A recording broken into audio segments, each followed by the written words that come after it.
The great ship descended through Earth's atmosphere like a falling star. It was beautiful in a way that made human engineers feel small. The vessel had no sharp edges, no visible engines, no seams where metal met metal. It simply existed perfect and silent, as if the universe itself had carved it from light. Ambassador Kethral stood at the viewing window and watched the blue planet grow larger. He had seen many worlds in his 300 years of life.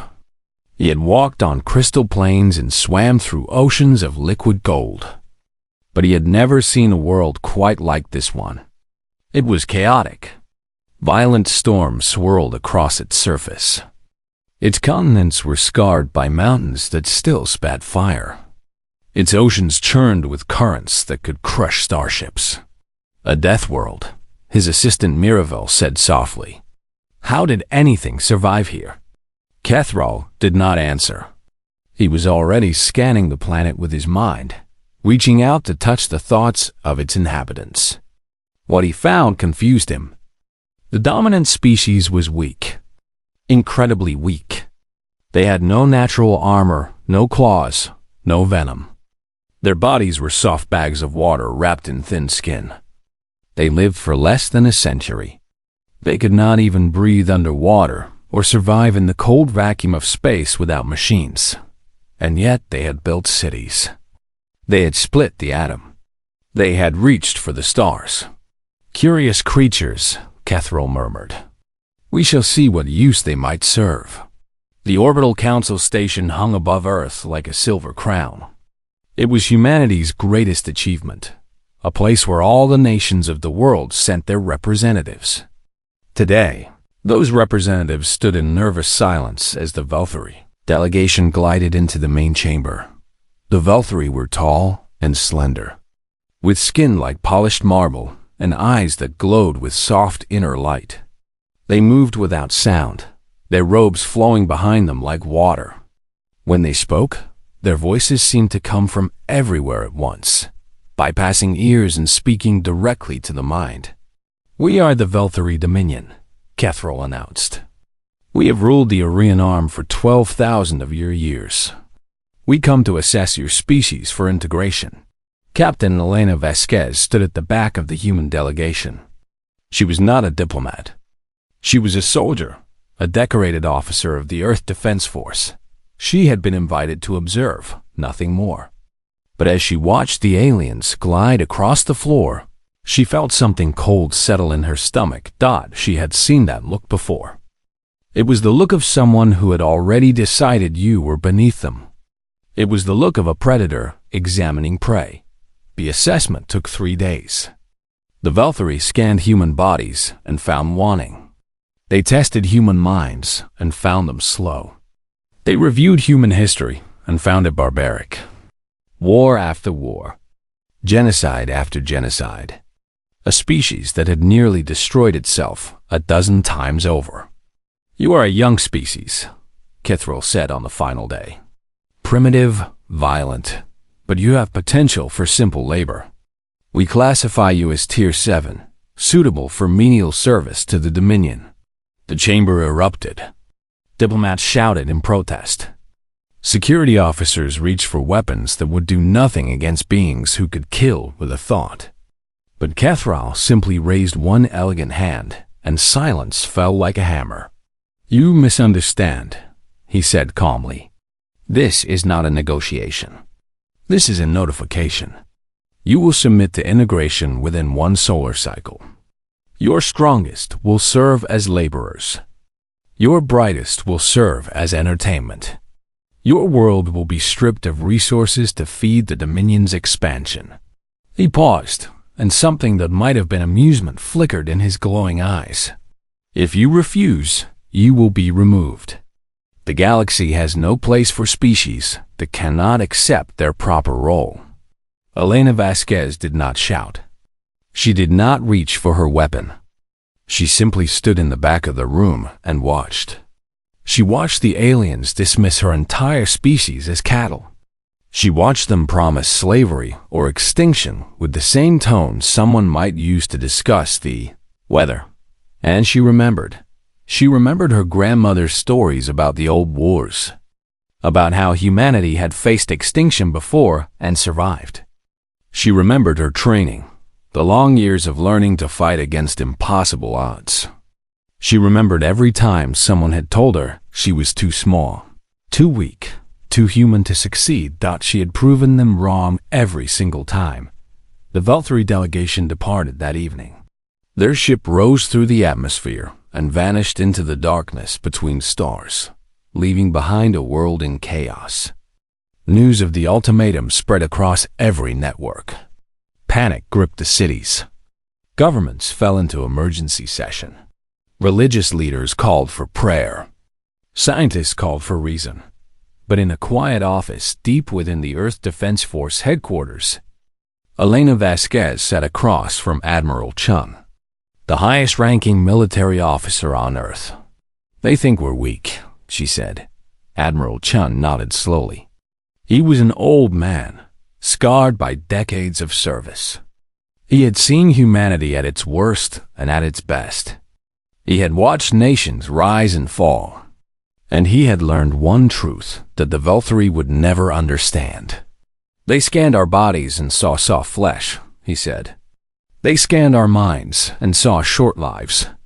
They read our history and saw endless war." He leaned forward, and his eyes were hard as iron. "They saw everything except what matters." "And what's that, sir?"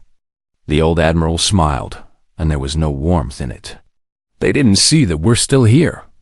Every plague, every war, every disaster that should have wiped us out, and we're still here. They think our violence is a weakness. They don't understand that it's the reason we survived." Elena nodded. She understood. The Valkyrie had ruled for 12,000 years because no one had ever truly fought back. They had conquered through fear and overwhelming power. They had never faced a species that would rather die than kneel. They had never faced humanity. "What do we do, sir?" she asked. Admiral Chun stood and walked to the window. Outside, the sun was setting over a world that might have only 1 year left to exist. But when he spoke, his voice was steady. "We do what we've always done, Captain. We survive. We adapt. We fight." He turned to face her. "And we make them regret ever finding us." Somewhere in the cold depths of space, Kethril meditated in his chambers. He had already forgotten the little blue world and its primitive inhabitants. They would submit or they would die. It made no difference to him. He had no way of knowing that he had just made the worst mistake in the history of his species. He had given humanity time to prepare, and humanity was very good at preparing for war. 6 months passed like a held breath. On the surface, Earth appeared to submit. Diplomats sent messages of compliance to the Dominion. Factories began producing goods marked for export. Political leaders gave speeches about peaceful integration and the benefits of joining a galactic community. It was all a lie. Deep beneath the mountains of every continent, humanity was building something else entirely. Weapons, ships, armor, everything the Valkyrie had dismissed as primitive. Humans were now perfecting with desperate speed. Dr. Yusuf Okonkwo had not slept in 4 days. The xenobiologist stood in a secret laboratory buried 3 kilometers beneath the Sahara Desert, surrounded by pieces of alien technology. His team had captured a Valkyrie probe 6 weeks ago. They had been taking it apart ever since. "It's beautiful," his assistant said, holding up a crystal that seemed to contain liquid starlight. "The engineering is centuries ahead of us." "Beautiful and arrogant," Yusuf replied. He pointed to a section of the probe's hull. "Look here. No armor. No redundant systems. No emergency backups. They built this thing assuming nothing would ever attack it." He picked up a simple steel hammer and brought it down on the crystal. It shattered into 1,000 pieces. "They've never had to fight," Yusuf said softly. "Not really. Their wars are ceremonies. Their conquests are surrenders. They've forgotten what it means to face an enemy who would rather die than lose. He turned to his team with fire in his eyes. Find their weaknesses. Find every single one. Because we're going to use them all. Across the world, similar scenes played out in secret bunkers and hidden facilities. Engineers studied Velthury shield technology and designed weapons to break it. Tacticians analyzed 12,000 years of Dominion history and found patterns, habits, and assumptions that could be exploited. Psychologists examined the alien mind and discovered something remarkable. The Velthury were afraid of pain. They had eliminated most diseases, most dangers, most discomforts from their lives. They had evolved beyond the need to struggle. And in doing so, they had lost something essential. They had lost the ability to endure. Captain Elena Vasquez had been promoted 3 times in 6 months. She was now Fleet Admiral Vasquez, commander of humanity's hidden armada. The title meant nothing to her. What mattered was the fleet itself. 200 ships waited in the shadow of Jupiter, hidden from Dominion sensors by the gas giant's massive radiation belts. They were not elegant. They were not beautiful. They were ugly, brutal machines built for one purpose. Only War. Elena walked the corridors of her flagship, the U.S. Defiance. The name had been her choice. The ship was a monster of steel and fire, bristling with weapons that the Velthury would consider barbaric.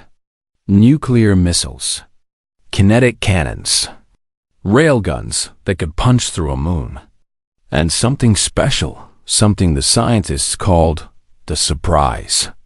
She stopped at a viewport and stared out at the stars. Somewhere out there, the Dominion was waiting. They expected messengers of surrender. They expected slaves.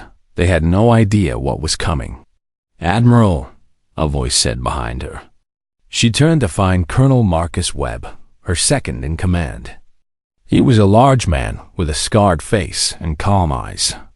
He had fought in 3 wars on Earth before the aliens arrived. He was exactly the kind of person the Velthury would dismiss as primitive. "Report," she said. "The fleet is ready. Morale is high. The troops are eager." He paused.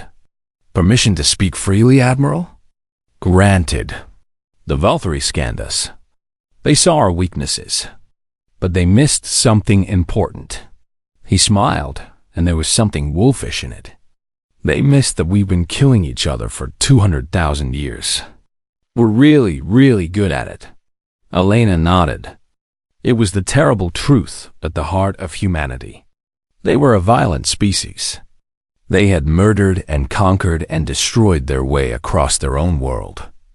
They had built weapons that could end all life on Earth, and then built bigger ones just in case. The Velthury saw this as proof of primitiveness. They didn't understand that it was also proof of something else. Humans knew how to fight. It was written in their blood, carved into their bones, burned into their souls. Every generation had faced war. Every generation had survived. And now, for the first time in their history, all of humanity was united against a common enemy. "Send the message," Elena said. "Are you sure, Admiral? Once we do this, there's no going back." She thought about her grandmother, who had survived 3 wars. She thought about her father, who had died defending a city that no longer existed. She thought about every human who had ever lived and died on that beautiful, violent, impossible world called Earth. Send it. The message was simple. 1 word, broadcast in every language the Dominion understood. It reached Kethro as he meditated in his chambers on Velthur Prime. And for the first time in his 300 years of life, he felt something he did not recognize. It was fear. The word was no. 3 days later, a Velthury scout ship entered the Sol system to investigate the silence from Earth. It was a small vessel, crewed by 12 of the Dominion's finest officers. They were not worried. They had subdued 1,000 primitive species. This would be no different. The scout ship never reported back. When Kethril received news of its disappearance, he summoned a war council for the first time in 800 years. The council members were confused. War was a relic of the past, a barbaric practice that civilized species had abandoned long ago. "We must send a pacification fleet," Kethril said. His voice was calm, but those who knew him well could see the tension in his shoulders. 200 ships. Overwhelming force. "We will crush this rebellion before it spreads." 200 ships for one primitive world? A council member asked. Is that not excessive? Kethril thought about that single word. No. Such a small word. Such a simple word. But it had been spoken without fear, without hesitation, without any doubt at all. "Send 300, he said. The Velthari did not understand what they had awakened. They had ruled for 12,000 years by being the strongest, the most advanced, the most powerful. They had never encountered a species that fought not because they could win, but because they refused to lose. They had never encountered humans, and by the time they understood their mistake, it would be far too late. In the shadow of Jupiter, Admiral Elena Vasquez received word that the Dominion fleet was coming. She stood on the bridge of the Defiance and smiled. "Good," she said. "Let them come." She had spent her whole life preparing for a fight. Now she finally had one worthy of humanity's attention. The war was about to begin. The Velthari fleet emerged from faster-than-light travel like ghosts stepping through a curtain. 300 ships, each one a masterpiece of engineering and elegance. They filled the space around Earth's moon with silver light, their hulls gleaming against the darkness of space. Fleet Commander Sarathkal stood on the bridge of the Eternal Wisdom, the largest warship in the Dominion's history. He had commanded 17 pacification missions. All 17 had ended the same way. The primitive species saw the overwhelming force, recognized the futility of resistance, and surrendered. This would be no different. "Open communications," he ordered. "Broadcast on all frequencies." The message went out across the solar system. It was formal, elegant, and absolutely certain of victory. "People of Earth, you have defied the Dominion. You have destroyed one of our vessels. These actions cannot be tolerated. You will surrender immediately. Your leaders will be executed. Your population will be enslaved. Your world will be harvested. This is not negotiable. You have 1 hour to comply." Silence answered him. Sarathkal waited. He was patient. He had lived for 400 years. He could wait 1 hour for these primitives to accept their fate. 45 minutes passed.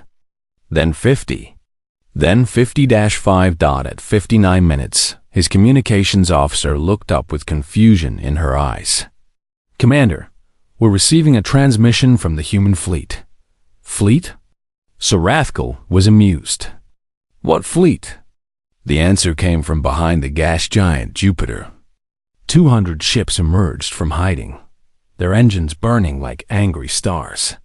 They were ugly, crude, built from materials that the Dominion had stopped using 1,000 years ago. But there were a lot of them, and they were moving fast, and they were broadcasting something strange. "What is that noise?" Sarathkal demanded. His communications officer listened, her face twisting with confusion. "It appears to be music, Commander. Primitive rhythmic sounds, drums, some kind of stringed instruments, and voices. Many voices, shouting in unison. It was an ancient human war song, broadcast at maximum volume across every frequency. The humans were announcing their arrival with the music of their ancestors, with the same sounds that had driven warriors into battle for thousands of years. They were not afraid. Sarathkal felt the first flicker of unease. "All ships," he commanded, "target the human vessels. Standard pacification protocol. Disable their engines and weapons. We will board them and—" He never finished the sentence. "Admiral," Elena Vasquez sat in the command chair of the used Defiance and watched the Dominion fleet on her tactical display. 300 ships against 200. The odds were not in humanity's favor. She smiled. All ships, she said calmly, weapons-free. The Dominion expected precise, careful warfare. They expected elegant maneuvers and targeted strikes. They expected their enemies to fight the way civilized species fought. They got something very different. Human ships did not fire careful shots. They fired everything. Missiles streaked across the void in swarms. Kinetic rounds tore through space at impossible speeds. Nuclear warheads detonated against Dominion shields with the fury of small suns. The Valkyrie shields were advanced. They could stop almost anything. But they were not designed for this. They were not designed for enemies who did not care about collateral damage. They were not designed for enemies who would gladly destroy themselves, if it meant taking their enemy with them. They were not designed for total war. The first Dominion ship died in the opening minute. Its shields collapsed under a barrage of 12 simultaneous nuclear strikes. The ship cracked open like an egg, spilling bodies and debris into the void. The second ship died 30 seconds later. By the 10-minute mark, 40 Dominion ships had been destroyed. Seraphko could not believe what he was seeing. His fleet was being torn apart by primitives, by creatures who lived for less than a century, by beings who could barely reach for the stars. Board them, he screamed. Send warriors to capture their vessels. It was the worst decision he ever made. The Valkyrie boarding parties teleported onto human ships, expecting frightened, cowering prey. They found something else entirely. They found Marines. Private First Class Sarah Chun was 23 years old. She was small, even by human standards. The Valkyrie warrior who materialized in front of her was 3 meters tall, covered in natural armor, with claws that could cut through steel. She shot him in the face. The Valkyrie had not expected weapons. Their species had evolved beyond such crude tools. They killed with their minds, with elegant telepathic strikes that stopped hearts and crushed brains. But human minds were strange, chaotic, filled with noise and emotion, and stubborn determination.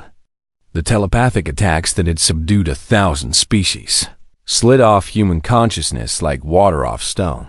And humans had guns. Lots and lots of guns. The boarding parties died screaming. They died in corridors filled with smoke and fire. They died facing enemies who did not stop fighting when they were wounded. They died facing enemies who laughed at pain, who smiled at death, who kept coming no matter what. One Valkyrie warrior managed to send a final message before a human soldier crushed his skull with an empty rifle. "They won't stop," he gasped. "They just won't stop." 6 hours after the battle began, it was over. 180 Dominion ships had been destroyed. The rest fled in disarray, their commanders broken by what they had witnessed. They had come to pacify primitives. They had found something else entirely. They had found humanity. Admiral Vasquez stood on her bridge and surveyed the wreckage. 43 human ships had been lost. 12,000 men and women had died. It was the worst single-day loss in human history. It was also the greatest victory. "Admiral," her communications officer said, "we're receiving transmissions from across Dominion space. Other species. Tier 7 classifications. They're cheering, ma'am." Elena nodded slowly. She understood. For 12,000 years, the Dominion had ruled through fear. They had convinced every species that resistance was futile. They had built an empire on the assumption that no one would ever fight back. Today, humanity had proven them wrong. "Send a message to Earth," she said. "Tell them we won. Tell them this is just the beginning." She turned to look out at the stars, at the infinite darkness that held the Dominion and all its terrible power.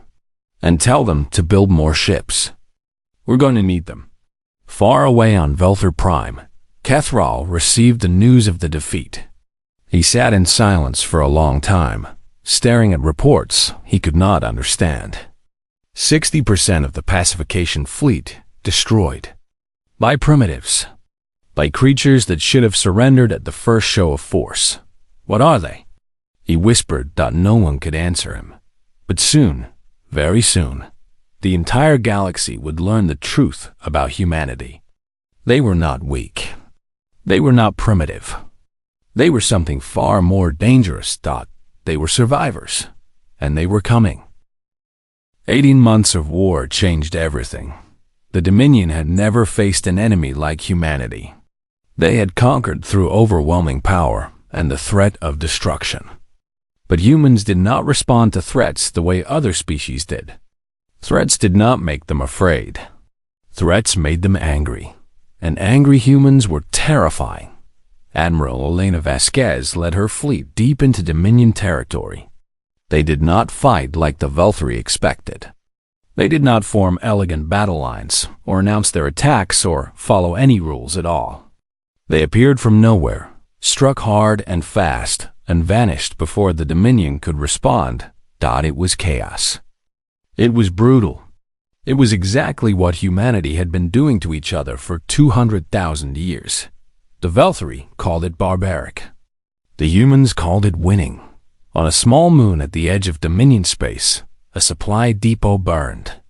Commander Rethaval watched the flames from the bridge of his damaged cruiser. He had been guarding this depot for 300 years. Nothing had ever threatened it. Nothing had ever dared. How many? He asked quietly. 5 ships, Commander. Small ones. They came out of the asteroid field without warning. 5 ships. 5 primitive, ugly ships had destroyed a depot that held supplies for an entire sector. And they had done it in less than an hour. Where did they go? We don't know, Commander. They just vanished. Rethaval closed his eyes. He had studied human tactics since the war began. He had read about their history, their wars, their endless conflicts. He had learned words that his species had no translation. Afar, guerrilla, ambush, terror. A particularly human concept that he could not understand it. All spite humans would destroy something. Valuable not for strategic advantage, but simply because it belonged to their enemy. They would suffer terrible losses just to cause their enemy pain. They would keep fighting long after any logical species would surrender, driven by nothing but pure, stubborn refusal to accept defeat. It made no sense. It was wasteful and foolish and utterly irrational. It was also working. On Velthor Prime, Kethral had become obsessed with understanding humanity. He spent his days studying their history, their culture, their psychology. The more he learned, the more afraid he became. They had survived 5 mass extinction events on their death world. Asteroids, ice ages, supervolcanoes, plagues. Each time, they should have died. Each time, they found a way to continue. They had split the atom and immediately turned it into a weapon. Not because they needed to, but because they could.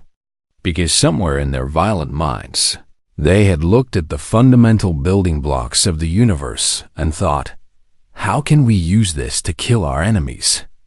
They did not sleep properly. The Velthori needed 20 hours of rest to function. Humans could operate on 4 hours of sleep, running on stimulants and adrenaline and sheer willpower. For days at a time, they healed from wounds that would kill other species. Kethral had seen reports of human soldiers continuing to fight after losing limbs, after being stabbed and shot and burned. Their bodies were fragile, yes, but their minds simply refused to acknowledge it, and their minds were strange.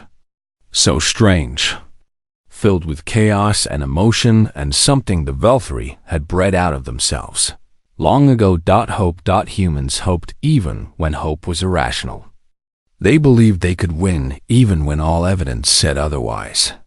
They fought not because victory was certain, but because defeat was unacceptable. "We cannot win this war," Kethril said to the High Council. "Not the way we have been fighting it. What do you suggest?" The eldest council member asked. Kethril thought about everything he had learned. He thought about the human word, spite, and the human concept of total war. He thought about a species that had spent its entire existence fighting for survival on a world that wanted them dead. "I suggest we sue for peace." He saw that the council erupted in outrage. Peace with primitives? It was unthinkable. It was humiliating. It would destroy the Dominion's reputation across the galaxy. But even as they argued, reports were coming in from every corner of their empire. Other Tier 7 species were rebelling, inspired by humanity's defiance. Dominion ships were being destroyed faster than they could be built. Worlds that had been quiet for millennia were now rising up against their masters. The humans had not just started a war.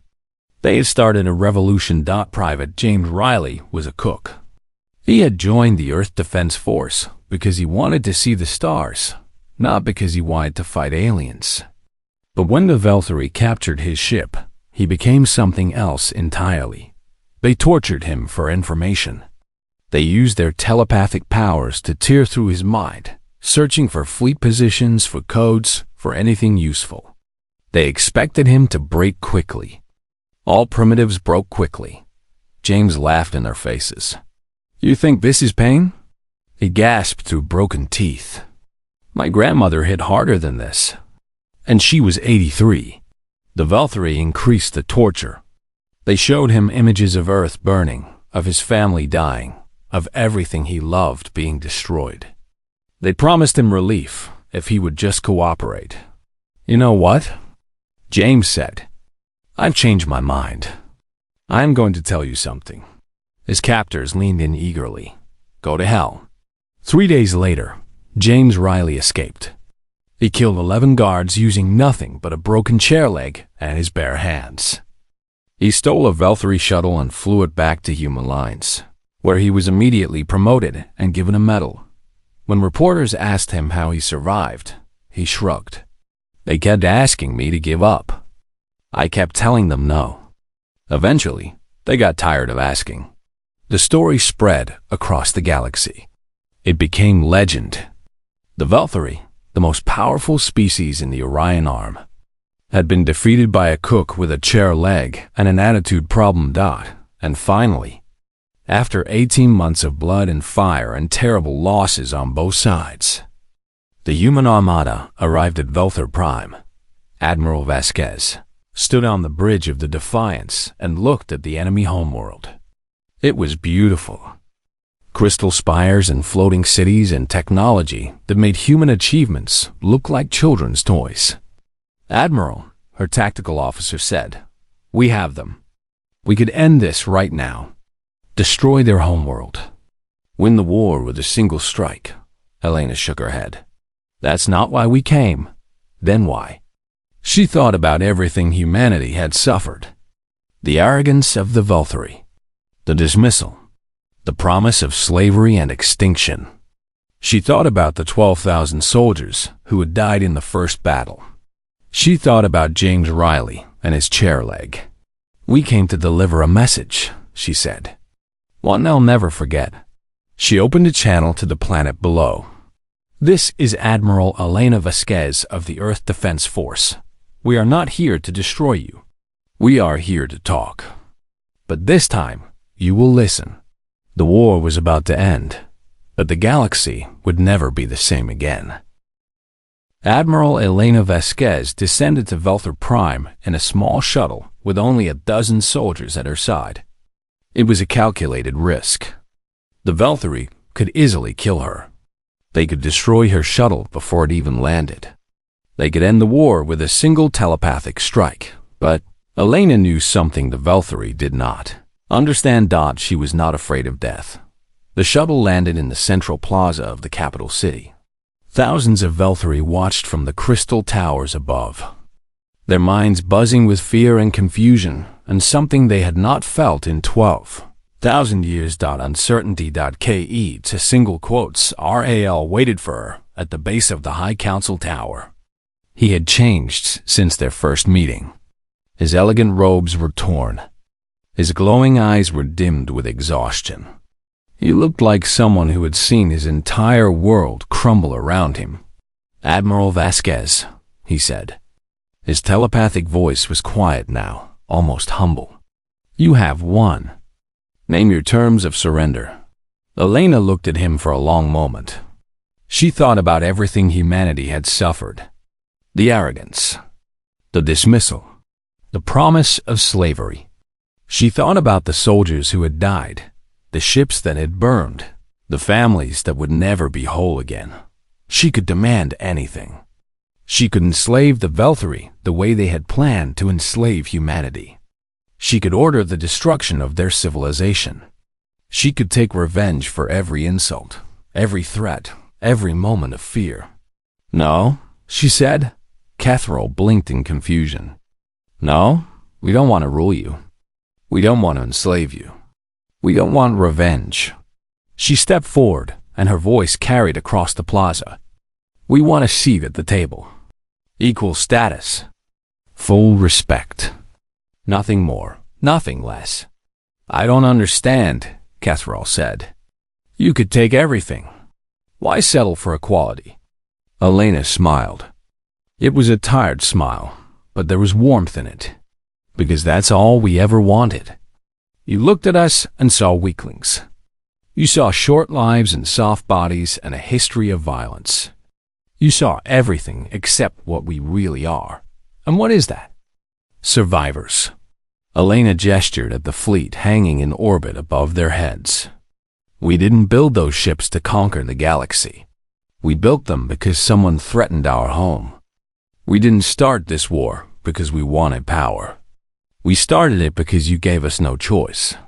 She turned to face the crowd of Velthari who had gathered around them. Thousands of aliens who had never questioned their superiority, who had never imagined that a primitive species could bring them to their knees.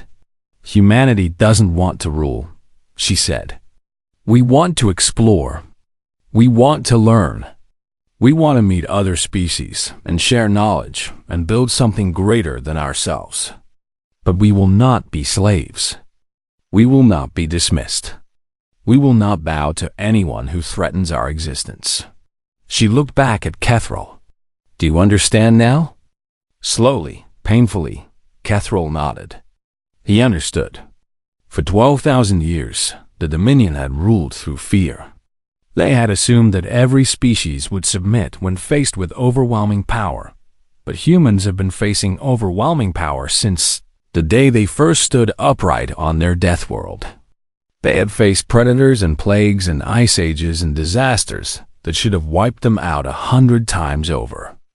They had faced the endless darkness of space with nothing but determination and hope. They had never learned how to surrender. The treaty was signed 3 days later. The tier system was abolished. Every species in the Dominion was granted equal status. The Velthari remained powerful, but they were no longer masters. They were partners, whether they liked it or not, and humanity took its place among the stars. 5 years passed. The galaxy changed in ways no one had predicted. Human traders opened routes to distant worlds.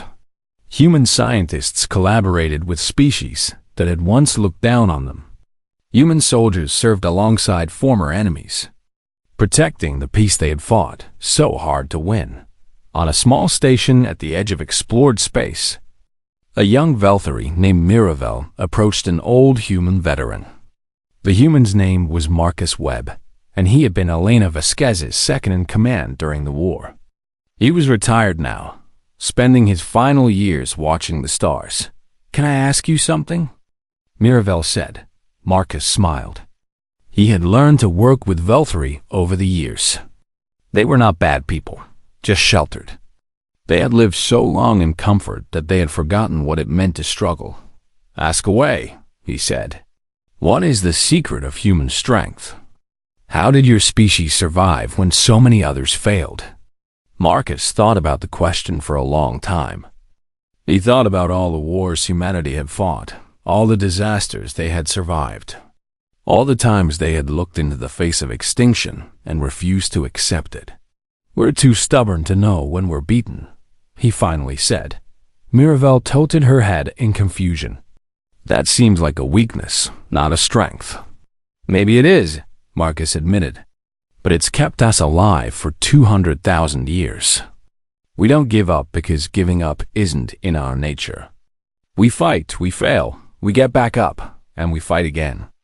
Over and over until we win or die trying." He looked out at the stars, at the infinite universe that humanity had finally joined. "You call us weak because we die young and break easily. But death doesn't scare us. Pain doesn't stop us. We've been fighting for survival since the day we were born. It's all we know how to do." Far away, in the deep darkness between galaxies, something stirred. It was ancient beyond measure, vast beyond comprehension. It had slumbered for millions of years, waiting for the right moment to awaken, and it was hungry. A Dominion patrol ship detected the first signs of movement. The captain, a Valkyrie who had fought alongside humans in the last war, immediately sent a warning to the Galactic Council. "Unknown contact detected. Massive energy readings. Request immediate support." The council convened within hours. Representatives from 100 species gathered to discuss the threat. They studied the readings, analyzed the data, and came to a terrible conclusion. This new enemy was beyond anything they had ever faced.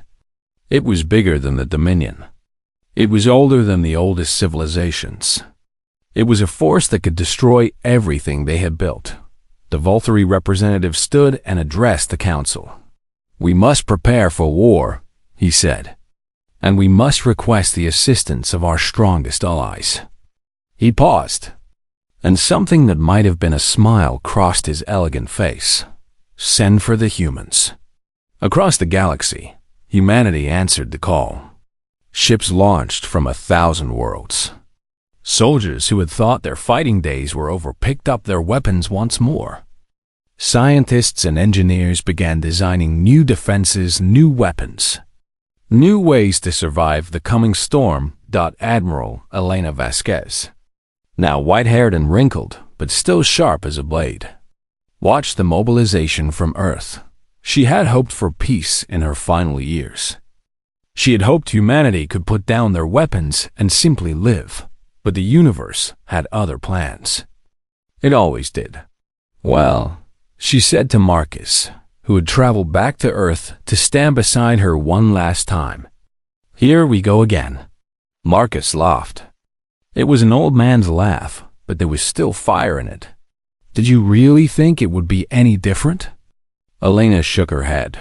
No, she had never believed in easy endings. Humanity was not built for peace. They were built for struggle, for conflict, for the endless fight against an uncaring universe. They were survivors, and they always would be.